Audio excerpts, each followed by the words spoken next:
I was a kindergarten teacher for 5 years, then I transmigrated and became the lowest-ranked concubine in the imperial harem. No cheat, no golden finger, so I decided to just lay low and slack off. I'd been eating, drinking, and doing nothing in the palace for a year when the concubine I shared a palace with was suddenly ordered to die. Her 3-year-old son, the 5th prince, became a hot potato no one wanted to take.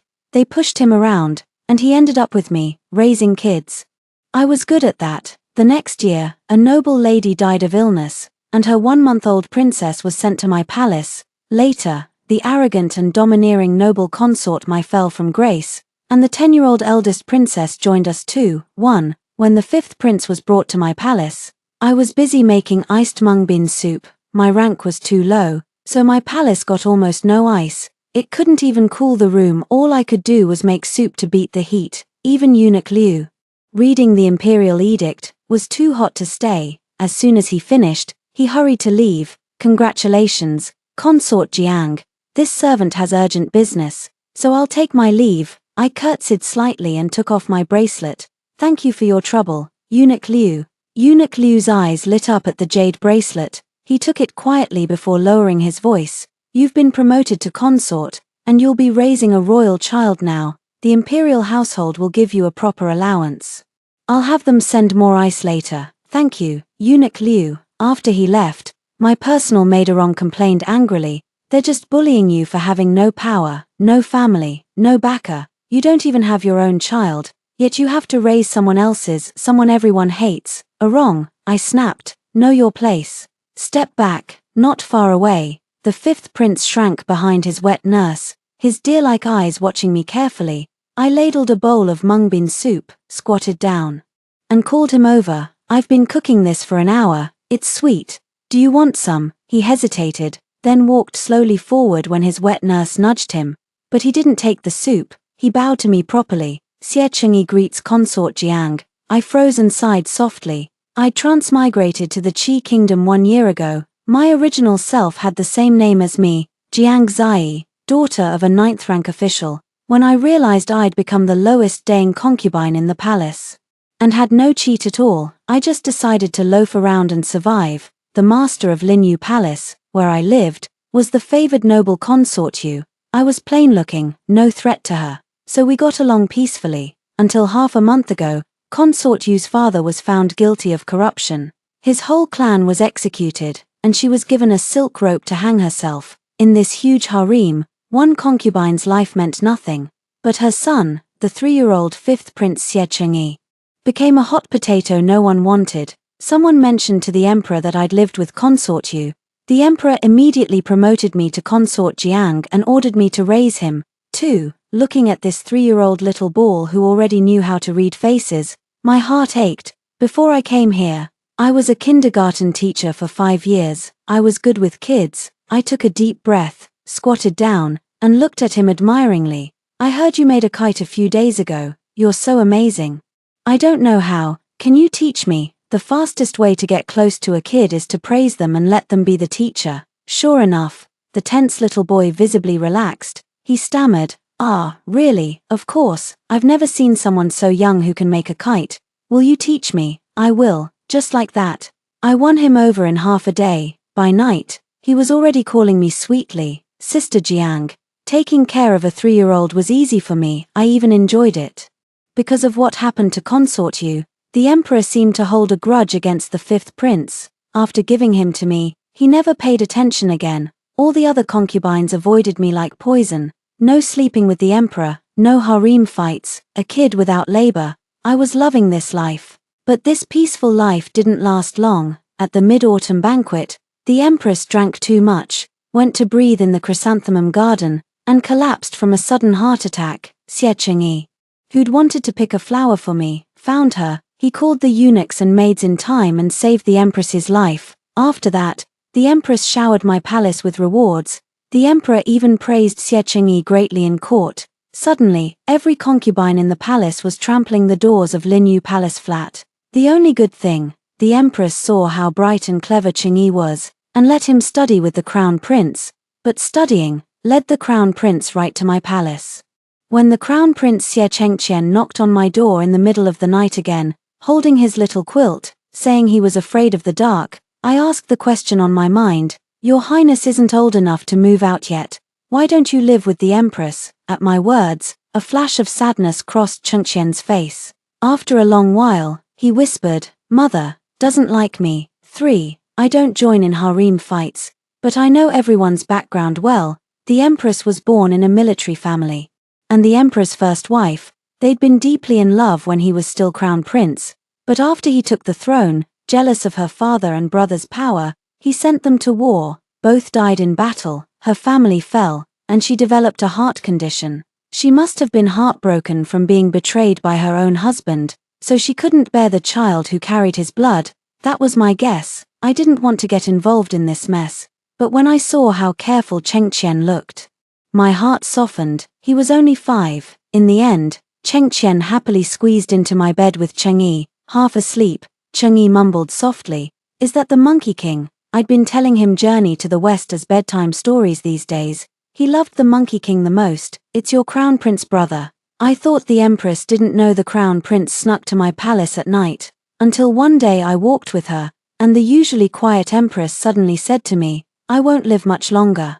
The crown prince likes you very much. I'll leave him to you." I panicked, not knowing why she said this. After thinking carefully, I replied, "Your Majesty is precious. You will live a long life." She smiled bitterly and whispered to herself, "I don't deserve to live. Father and brother must hate me." I didn't even have time to understand her words. When the first snow fell in early winter, the Empress took to her bed and never recovered.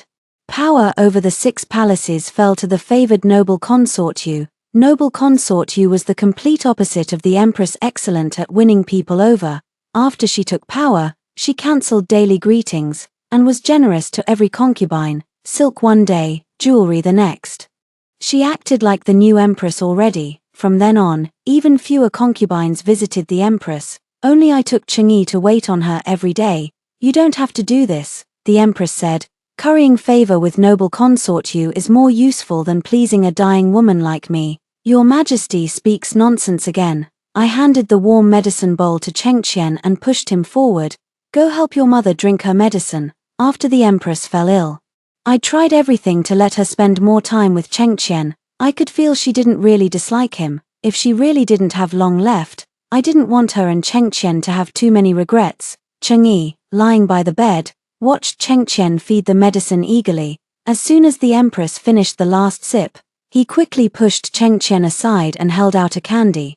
"Mother, eat candy. It won't be bitter anymore." A soft smile touched the Empress's eyes.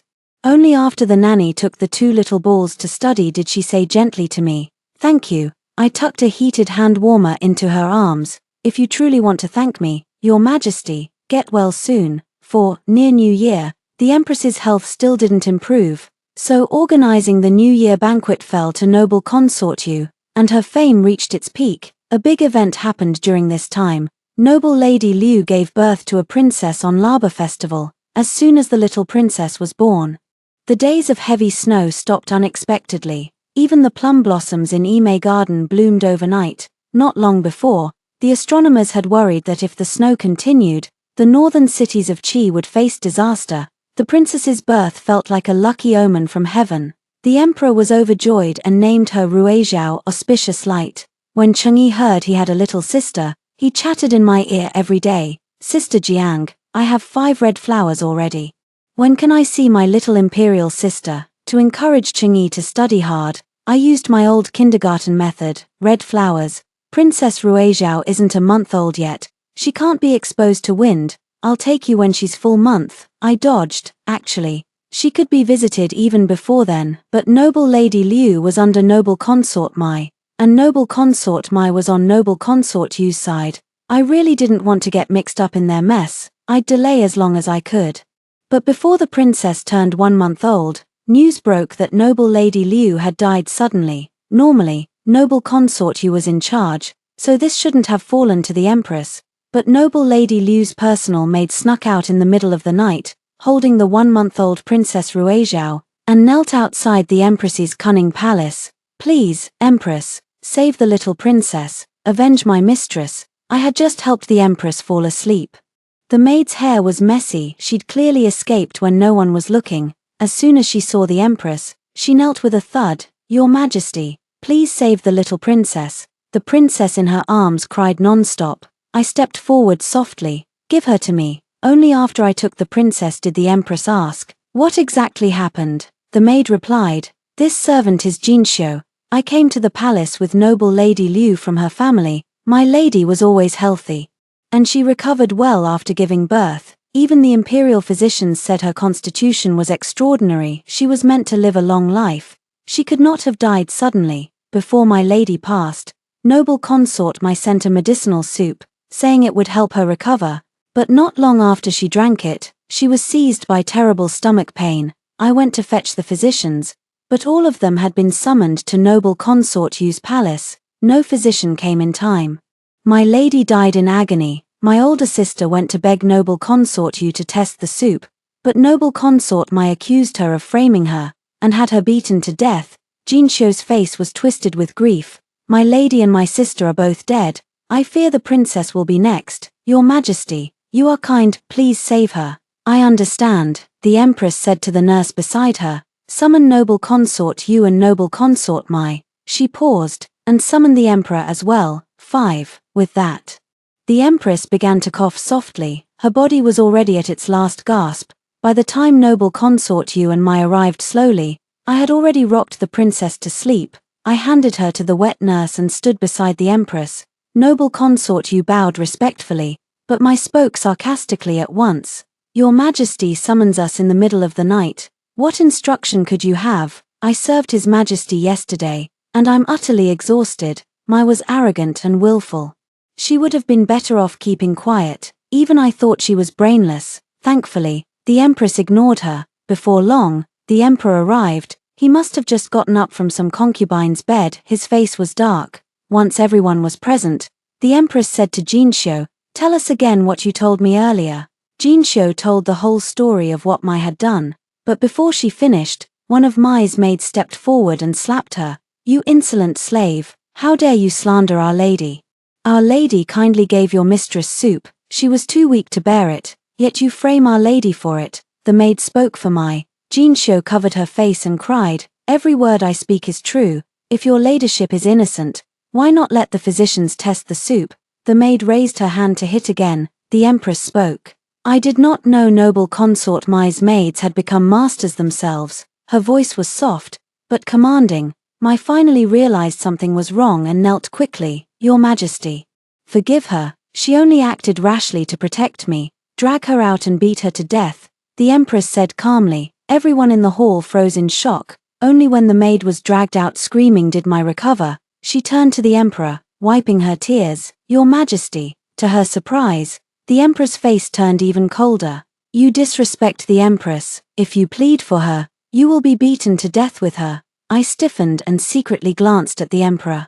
I had seen him only a handful of times, so I barely knew him. He had never visited the empress once while she was ill. I'd thought all the old love was gone, but the way he defended her now, I didn't understand. Just then, noble consort Yu suddenly spoke, begging forgiveness. "This is all my fault. I beg your Majesty and the empress to punish me." This afternoon, Prince Changze suddenly developed a high fever.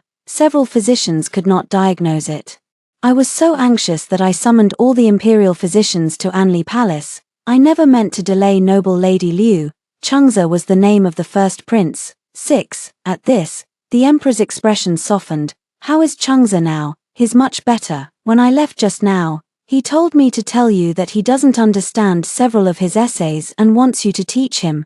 Just as the emperor's attention was about to drift away, I cleared my throat and spoke up in time. "If noble consort Mai and Jinxiu disagree, why not let the physicians examine noble Lady Liu's body and the medicinal soup?" Only then did the emperor notice me. "Very well, examine them," he said. Soon, 2 imperial physicians arrived. One examined the body, the other the soup, but the result was not what I expected. The soup was not poisoned. Noble Lady Liu had not died of poison. Jinxiu mumbled in disbelief, "It can't be.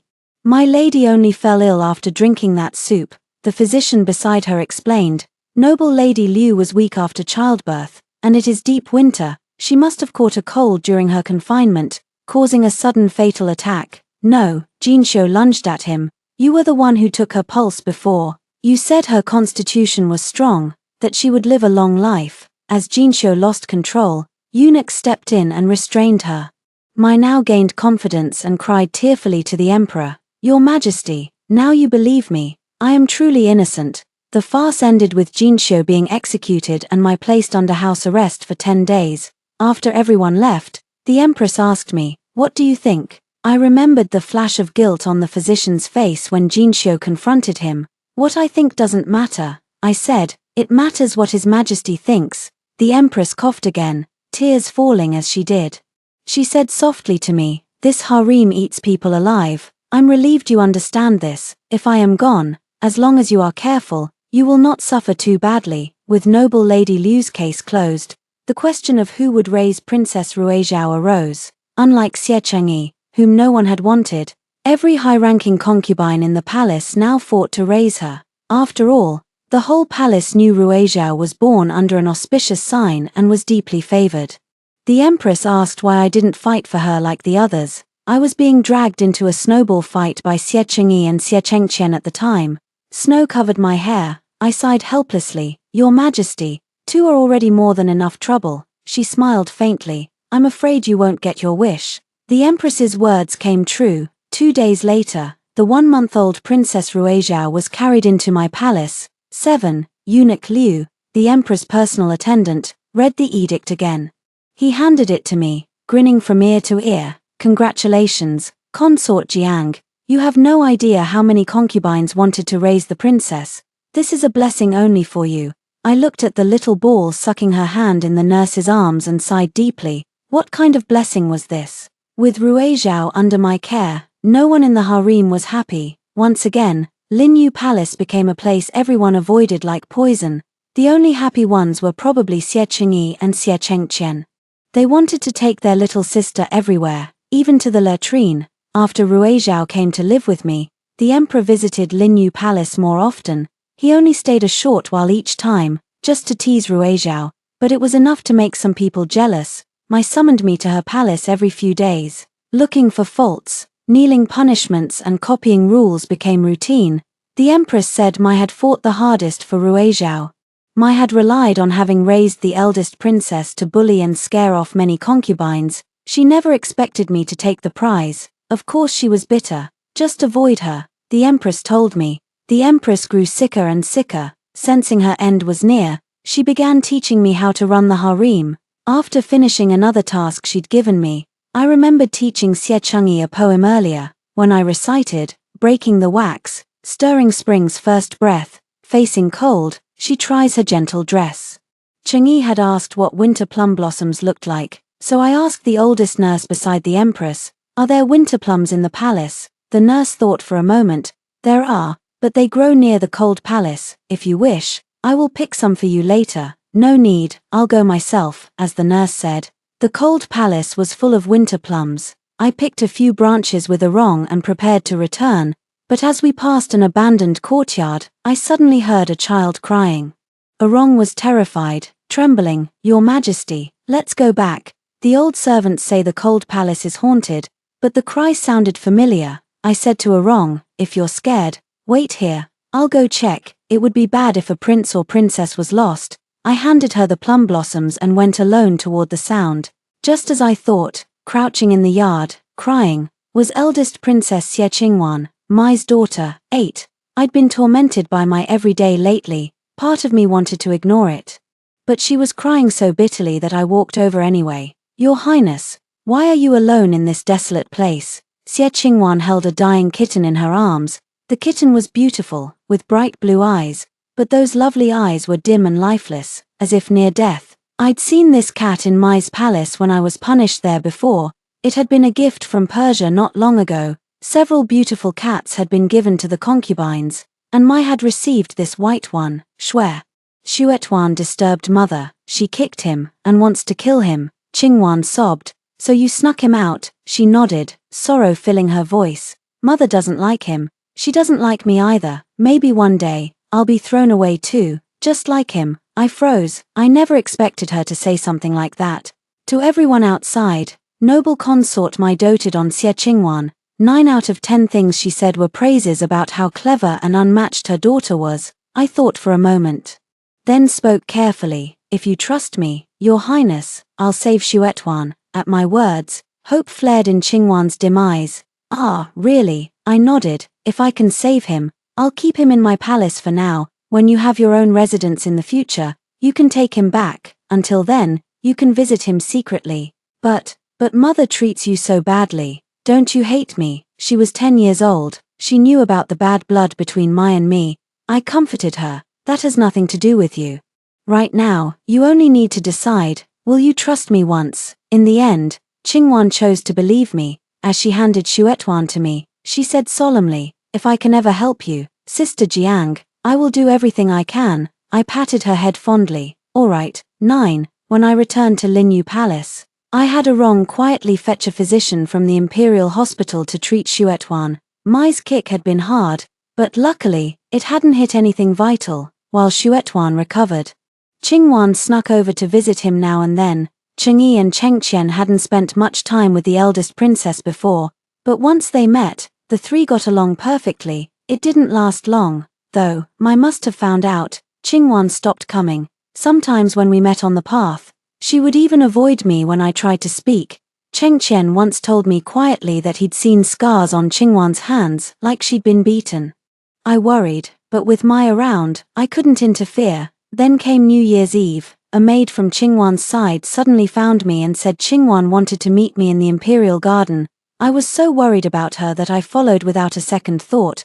But when I reached the garden, I saw Qingwan flailing in the frozen pond. The water was bitterly cold. I didn't think. I jumped in and pulled her out. No sooner had I dragged her to shore than Mai appeared with a huge crowd. At the sight of us soaking wet, Mai rushed over and slapped me hard across the face. You vile woman, if you have a grudge, come after me. Why hurt my child? I was stunned by the slap. It took me a moment to realize I'd been set up. I never thought Mai would risk Qingwan's life just to frame me. With Mai were all the concubines. And the emperor. They'd all left the New Year banquet in a hurry. Mai snatched Qingwan from my arms and sobbed to the emperor, Your Majesty, you must avenge your daughter. Consort Jiang is evil. She pushed Qingwan into the water. Qingwan lay pale in her arms, eyes tightly closed. I didn't bother defending myself yet. I spoke urgently, send for the imperial physician. The princess inhaled so much water, and the water is freezing. If the cold enters her body, her life is in danger. You don't have to pretend to care. Mai roared at me, then turned back to the emperor, Your Majesty, this witch hurt our child. Enough, the emperor shouted. Is complaining more important than Qingwan? Bring the physician, now. 10. Luckily, I'd pulled her out in time. Qingwan hadn't inhaled too much water. By the time she woke up, dusk had fallen. I was still kneeling in Mai's palace, soaked to the bone. Mai grew impatient when the emperor didn't punish me. Your Majesty, Qingwan is awake. What shall we do with this witch? Noble consort, you fanned the flames. I've asked several eunuchs and maids who passed by. They all saw consort Jiang push the princess. This time, Mai and you seem determined to kill me. Consort Jiang has no quarrel with the princess. Why would she push her? The empress said coldly. When she heard I was in trouble that afternoon, the sick empress had rushed over immediately. She was the one who insisted we wait for Qingwan to wake up and speak the truth. Qingwan, tell me, did consort Jiang push you? Mai asked. Qingwan was still weak and didn't answer. Mai pressed her sharply. Speak. Father and mother are here. They will protect you. Qingwan slowly turned her eyes and saw me kneeling on the floor. Then she trembled, propped herself up, climbed out of bed, and knelt before the emperor with a thud.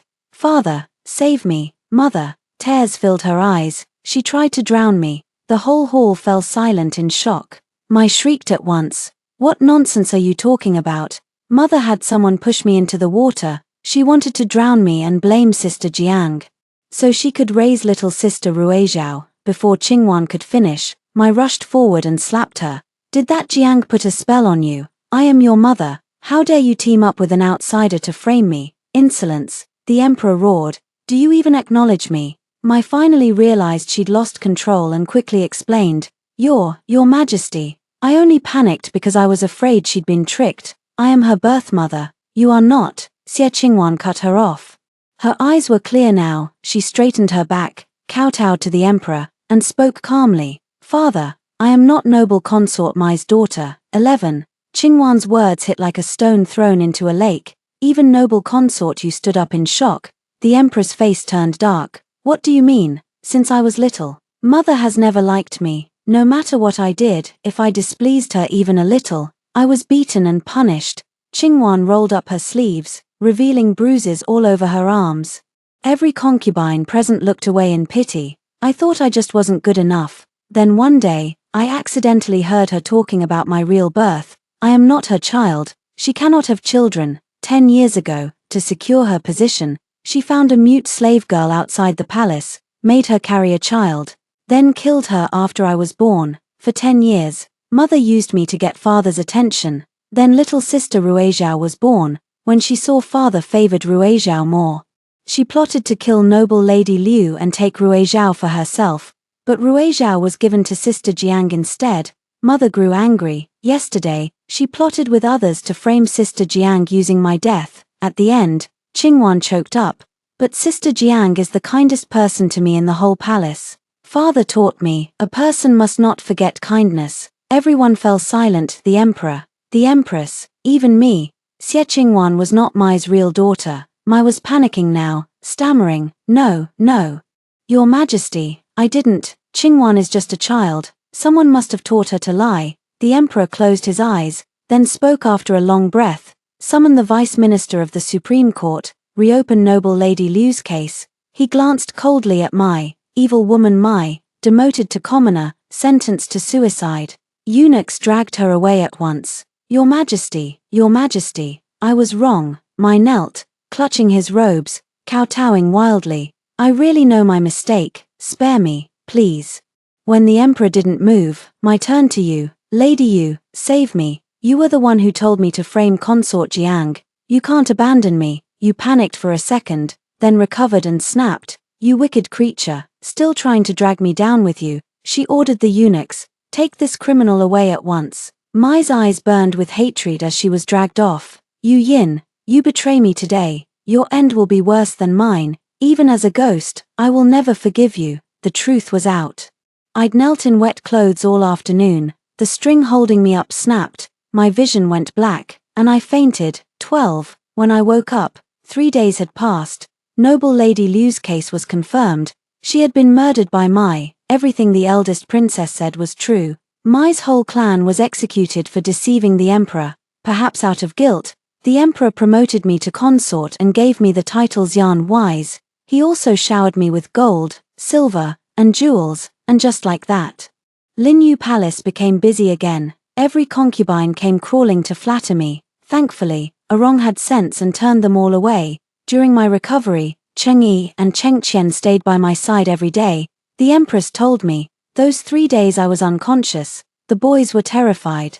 They wouldn't even eat, they just guarded me. Thanks to Mai, the new year had been anything but peaceful. After Lantern Festival, I fully recovered from my cold. When I learned Qingwan was living alone, I went to the emperor and asked to let her live with me. The emperor was surprised.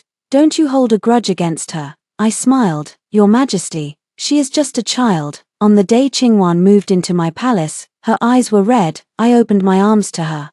Congratulations on escaping your suffering. She threw herself into my arms and cried loudly. I'm sorry, I'm so sorry. I patted her back. You did nothing wrong. You don't have to apologize. In the end, she was only a 10-year-old child. Whatever Mai had done, she should not have to carry it. After Xie Qingwan moved into Linyu Palace, I began my life raising 4 kids alone. The empress's health grew worse, so Cheng Qian simply moved in with me. My already small bed was crammed with 3 children every night. I told them Journey to the West, then Water Margin, then Romance of the 3 Kingdoms. Every night I talked until my mouth was dry, until the chattering little ones finally fell asleep. Sometimes I was grateful Ruizhao was still little, with a wet nurse to help. Otherwise, I couldn't even imagine it. Once I became consort Xian, the empress trusted me with more palace affairs. Mai had dragged you into her crimes before the emperor. Even though you proved herself innocent, the emperor grew suspicious and stripped her of her authority over the 6 palaces. She lay low for a while. Then, On the Empress's birthday, assassins broke into the palace. 12. The 12th day of the second month was the Flower Goddess Festival and the Empress's birthday. In spring, her health had improved slightly. The Emperor decided to hold a banquet for her in honor of the festival. The Empress wanted me to host it, unexpectedly. The Emperor unusually gave the job to the disfavored noble consort Yu. I didn't understand why until the banquet, when an assassin disguised as a eunuch drew his sword and charged the Emperor. It felt like slow motion. I saw the panicked concubines and ladies, the fleeing maids and eunuchs, and I saw the Empress stood up and blocked the Emperor with her body. When she fell, I shoved Rong out of my way and ran to her like crazy. Physicians, send for the physicians. I pressed my hands to her bleeding abdomen, screaming at the top of my lungs, "Zai, I'm so tired," she whispered weakly in my arms. "I leave Chengqian to you." "No," tears poured down my face. "I won't take care of him. Don't you dare sleep. Your child is your responsibility." She smiled. "You have a sharp tongue, but a soft heart." I begged her through sobs. "Hold on, please. The physicians are coming." She didn't answer me. She looked toward the Emperor. "Your Majesty."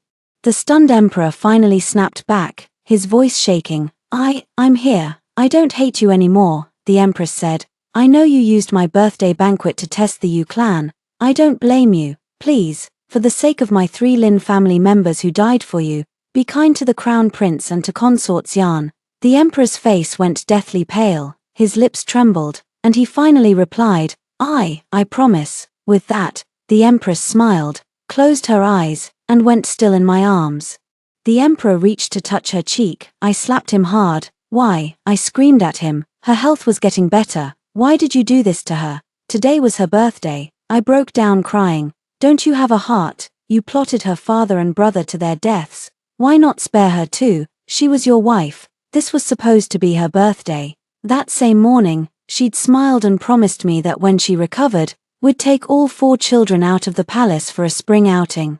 She was such a good person. 13. On the day of the Empress's funeral, the entire Yu clan was beheaded, but the Emperor let Yu live, locking her away in the cold palace instead. When I confronted him, he only said, "It's none of your business." I didn't know then how terrible his revenge would be. After yelling at him, I stormed back to Linyu Palace. From then on, every time I met the Emperor, I cursed him to his face. "Heartless beast." He never argued back, he just let me scream. Afterward, he'd give me a pile of gifts and disappear, then he'd come back a month or 2 later to be scolded again, over and over. When Ruizhao turned 1, the Emperor promoted me to Imperial Noble Consort and handed me the Phoenix Seal. He never selected another concubine again. When Ruizhao turned 2, Chang'e was 5 and old enough to study in the Imperial study. From then on, every day I not only dealt with Ruizhao's endless questions and babbling, but also supervised 3 boys' lessons.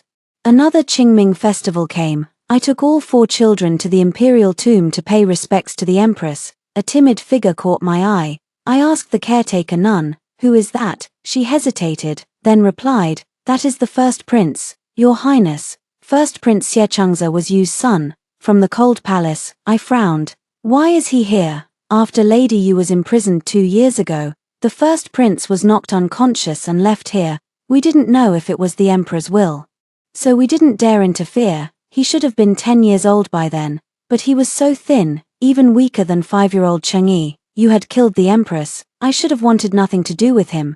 But before we left, Chengqian suddenly said to me, "Sister Jiang, can we bring Brother Huang back to the palace? He doesn't even have enough to eat here." I froze. "But his mother killed your mother. Don't you hate him?" I had never hidden the truth about the Empress from Chengqian.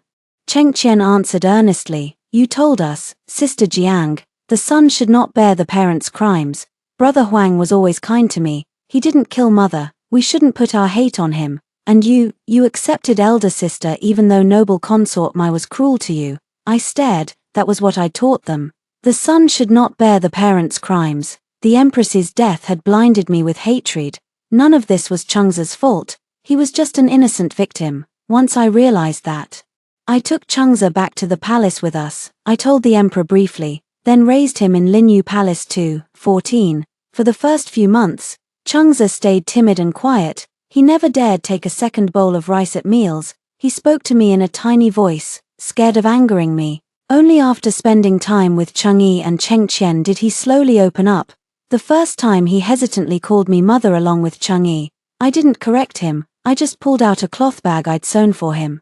I've spoken to your father, starting tomorrow, you'll study in the Imperial Study with Chengqian and Chang'e. He took it, knelt, kowtowed, and choked out, Chang'e, thanks you, mother. And so Linyu Palace became the biggest nursery in the whole palace. I raised 5 children alone for 8 years. 8 years changed everything. The once soft-spoken Chang'e grew into a mischievous boy. No one in the palace could control him except me. The clever Chengqian now had a voice in court. A proper crown prince, the scholarly Chang'e became his right-hand man. Eldest Princess Qingwan married the top third scholar 2 years ago. They loved each other deeply. I didn't worry about her. The only one still in Linyu Palace was Ruizhao, now at the age of caring about her looks. Life was peaceful and calm. I'd already decided, once the emperor died and Chengqian took the throne, I would leave the palace and see the whole kingdom. I never expected you to step out of the cold palace one day. Not just me, no one in the 6 palaces or court saw it coming. 8 years of harsh, cold poverty hadn't faded her beauty. If anything, she'd grown even more striking. When she came to bow to me meekly, I splashed the hot tea in her face without expression. Then I grabbed a guard's sword and marched to the emperor's hall of mental cultivation. I held the sword to his throat. Eunuch Liu clung to my leg, begging, "Your ladyship, calm down. Why did you let her out?" I asked. The emperor acted as if he didn't feel the blade. He kept reading his memorials. Only when he finished the last one did he look up, smiling faintly. "The time has come." My hand went weak. Not from his words, from the madness in his eyes. Something felt very wrong. I just couldn't name it. 15. For the next half-month, the emperor stayed every night in Yu's palace. Her rank rose again and again, until she regained the title of noble consort. Not only that, he defied the court and gave her a new name and identity. The criminal's daughter Yu Yin became Yu Ying. The youngest daughter of the Grand Tutor. Once Yu was restored, the person she wanted most was Xie Chang'e, raised by me. Even though Chang'e already had his own manor outside the palace, he still came to eat with me every few days. You waited for him on his path every time. One day a pair of boots, the next a new robe. When Chang'e came to eat with me again, I asked him, "Do you want to go back to your birth mother?" Chang'e didn't even look up, speaking gently, "I'm already with my mother." Eating with her, I sighed helplessly. "I'm being serious." He lifted his head. "I mean it. I only have one mother." He placed a lotus root slice into my bowl. "Please don't talk like this again." "Mother, it hurts me." I stared. All right, but fate was not on my side. The emperor seemed to lose his mind. He issued an edict ordering Chang'e to return to Yu's palace. The reason? The noble consort missed her son so deeply that he must fulfill his filial duty after 8 years apart. Filial duty, my foot. I planned to comfort him if he came again. Tell him to endure until the emperor died. I never expected Chang'e to never step foot in my palace again. 3 months passed before I saw him. It was Yu's birthday. The emperor held a grand banquet for her. Do you want me to finish the full ending of this story? After 3 months, Xie Chang'e had lost a shocking amount of weight. His once gentle eyes were now like still, dead water. I tried to speak to him during the banquet, but he avoided me as if I were poison. He left the palace early, before the banquet ended. That night, back in my palace, I grew more and more uneasy. I was about to send someone to check on him when Eunuch Liu rushed over in a panic. "Your ladyship, it's terrible. The first prince has taken poison." 16. I stumbled to Chang'e's manor in terror, only to run into a frantic Lady Yu. When I saw Chang'e lying motionless on the bed, my legs gave out. Lady Yu threw herself over him, weeping hysterically. "My son, my boy, why would you do this to yourself? How is His Highness?" I asked the physician. The physician shook his head. "It has been too long since he took the poison. We've saved his life. But whether he wakes, depends on fate. His will to live is gone. I'm afraid." He didn't finish, but I understood. In just 3 months, what had broken this gentle boy so completely that he wanted to die? I didn't care about anything else. I grabbed you by the collar. "What did you force him to do?" You was overcome with grief, muttering only, "How did this happen, my son?" At that moment, the emperor standing nearby chuckled softly. I turned to him. His face was empty, no emotion at all. He asked you, how does it feel to drive your own son to his death? You froze, Your Majesty. Did you think I didn't know you were contacting the Yu remnants, plotting to put Chang'e on the throne? Did you think I didn't know you framed the crown prince? Did you think you had already won? 3 questions struck you like a hammer, and struck me too. So that was why he hadn't killed her 8 years ago. He'd kept her alive just for this revenge. He wanted her to suffer the same agony he had, losing the person she loved most. He was truly insane. The emperor stepped slowly out of the shadows. His voice was cold, but his mouth curved into a smile. I prepared this gift for you for 8 years. Do you like it? You collapsed to the ground, completely broken. Why? He was your son, your own flesh and blood. What happened next no one saw coming.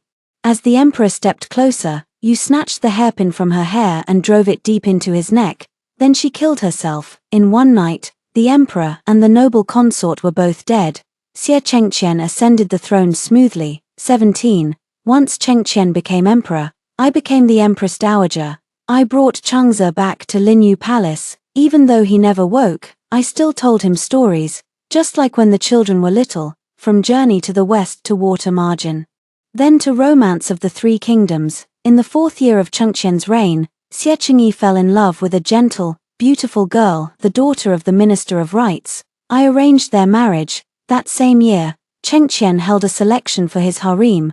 The right Prime Minister's daughter became Empress. The left Prime Minister's daughter became noble consort. He kept things nicely balanced. Still, Chang'e did not wake. In the 5th year, Xie Qingwan gave birth to her first child with her husband. It was their first time parenting, so they were clumsy. They ran back to my palace every few days, driving me half crazy with worry. In the 6th year, even the youngest, Ruizhao, found someone she loved. He was only a low-ranking 7th grade official.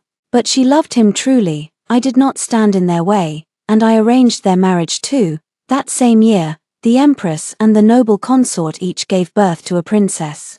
My hair turned even whiter. In the 7th year of Chengqian's reign, it was my birthday. A huge crowd squeezed into Linyu Palace, listening to me tell Chang'e's journey to the west. I reached the part where Tang Sanzang and his disciples overcame 81 hardships, finally reached the western heaven, and obtained the sacred scriptures. A hoarse voice spoke up. Did the Monkey King finally become free? Everyone froze, staring at the speaker. I looked over too. Xie Chang'e, who had slept for 7 years, smiled gently and shyly, just like he had at 10 years old. Mother, did the Monkey King become free? Tears stung my eyes. I whispered, yes, he was free. From then on, the golden band would torture him no more. He could go up to heaven or down to the earth. He would be the freest great sage equal to heaven in all the world.